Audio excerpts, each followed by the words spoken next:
Where most fear to tread, these guys do their racing. Welcome to mud, sweat, and gears.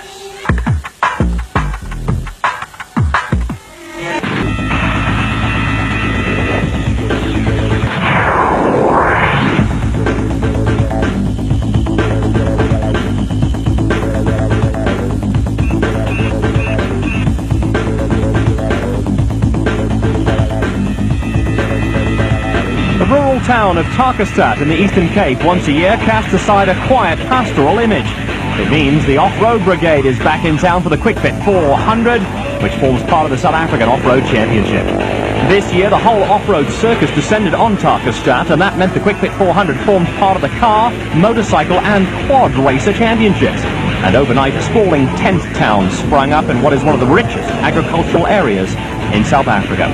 As is always the case, the paddock area was a hive of pre-race activity. For competitors, there are the pre-race formalities that include documentation and scrutineering.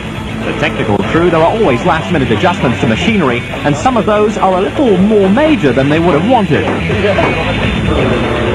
A feature of this year's National Off-Road Series has been the resurgence of the manufacturer support.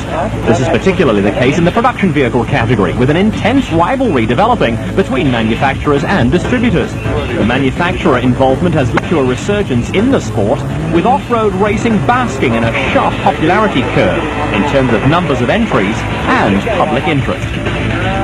South African off-road racing has always enjoyed a strong following from the motorcycle and quad racer camps, with hardy competitors taking up the huge challenges the sport offers. An interesting battle was starting to develop at the top of the quad open class championship ladder. Consistency had taken Jacques Strubeck to the top ahead of Brendan Badenhorst, with the pair of them accounting for 3 overall wins in the 4 events run so far this season. Strubeck had 1 win to his credit against 2 of Badenhorst, but 3 second places gave the Gauteng rider a 14-point edge. Obviously Brendan, because he's been chasing me the whole year. I mean, he didn't finish Lichtenberg, that's why I'm ahead of points. I've been constant throughout the year. But he's quick, he's going to be chasing me the whole day tomorrow. In the motorcycle categories, a terrific battle was raging in the 200 class between Kevin Fisher and Barry Creel, while Elmer Simons had a comfortable 250 class lead. In the open class championship, leader Darryl Curtis was going into the Quick Fit 400 with an injury cloud hanging over his head. When I was practicing last weekend at the Volts, and I had an unfortunate accident where I put my foot out to correct myself, and I've torn the ligaments of my left knee. And I've actually got to go for an operation to have it fixed. It's a very sensitive injury, and I put a knee brace on for today. I'm going to do the time trial and see how I feel. I'm a little bit worried about it, and hopefully it's not going to bug me too much, and I'll at least be able to have a decent ride tomorrow. Junior Cox is already dreaming of following in his famous father's footsteps, and proud dad Alfie was at pains to point out that he's still in contention for yet another South African title. This year in the championship, I think last year as well, you can throw away a race, and last year I won every single heat, so which means I had to throw away 20 points at the end of the day, and that's hard to throw away 20 points. And now at the desert race, yes, I never finished, but I've thrown away a 0. I think Darryl and the other guys have thrown away 17 points, 15 points. I'm still leading. Rising star Shamir Variauer and veteran Bucks Carolyn led the Special Vehicle Drivers and Co-Drivers Championship. The pair were teamed together again for the Quick Fit 400, but while Carolyn had a healthy cushion over Juan Moore among the co-drivers, there were problems for Variauer. For the youngster, there was plenty of pressure from Class B Championship leader Giel Nel, who was just 10 points in arrears. There's a Class B guy, Giel Nel, who I think 10 or 15 points behind us. So we need to finish the next 2 races or 3 races in front of him to win the championship. Former motorcycle stars Neil Woolwich and Kenny Schulthammer comfortably led the drivers and co-drivers standings in the production vehicle category, and went to Tarkastad with 4 wins already under their belts. Toyota privateers Cliff Diekhout and Johan Smalberger have proved to be the surprise packages of the season, but Woolwich was expecting the toughest opposition on the Quick Fit 400 to come from one of the factory-supported teams. I think it's going to be the Nissan, obviously. The Toyota is always good, and the N1 Land Cruiser is also very competitive. They've come a long way for privateers this year, and they're lying second in the championship. Their finishing rate's very good, and they're behind us in the championship, a while behind us in the championship, but they're still second, so they are a threat for the championship. But for the race itself, I think it's got to be the Nissan if it finishes, and the Toyotas.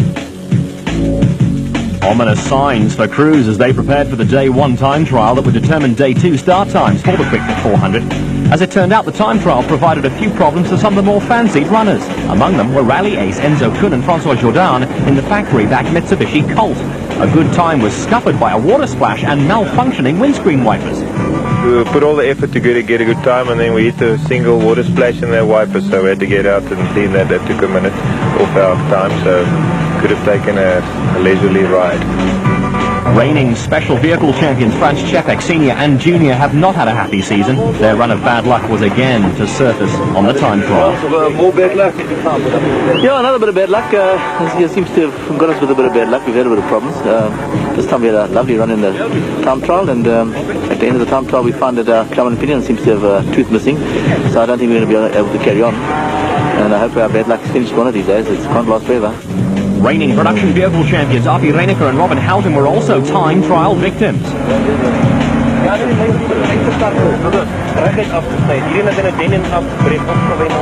Without four-wheel drive, actually you can't drive this vehicle. The tail is sweeping all over the place, and just a few k's further you hit a puncher with the backside coming out over a rock. So it was delayed by a puncher also. But we're going to try and fix it for tomorrow.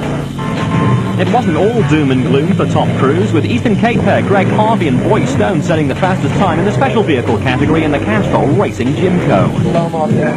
Neither Harvey nor Stone was showing much emotion, but they were third fastest overall, with former off-road and rally champions Hannes Krobler and Richard Leek second overall, and second in the production vehicle category in the new high-tech Nissan Hardbody. I think they've solved the problem on the power steering. They've changed the shafts, whatever, made it harder, and then we've put some harder springs in it, and then we had a little bit of time to test it, so I think the handling will be a lot better. I just hope it's going to be reliable. I think that's our biggest problem. We know it's got the speed. The driver and navigator is not so slow, so if it's reliable, I think we can maybe surprise some guys. Race cam action from the Neil Woolwich and Kenny Schulthammer factory Mitsubishi Pajero, with the pair on their way to setting the fastest time overall on the time trial. That provided a promising start to their weekend, but there was a downside to matters, with the Pajero finishing the time trial minus reverse gear. It's quite rough, but it really suits this car because it's quite nice and tough, But we've got a small problem, we don't have any reverse, so... Yeah, we can only go forward, so we'll have to have a look at it. With Tarkastad the hub of the Quick Fit 400, the route to the event promised competitors a little bit of everything, with tight and rough sections interspersed with some high-speed bashes. This was an off-road race, and you didn't have to ask if it would mean another of those rise and shine before the sun peeps over the horizon days. The answer, of course, was yes.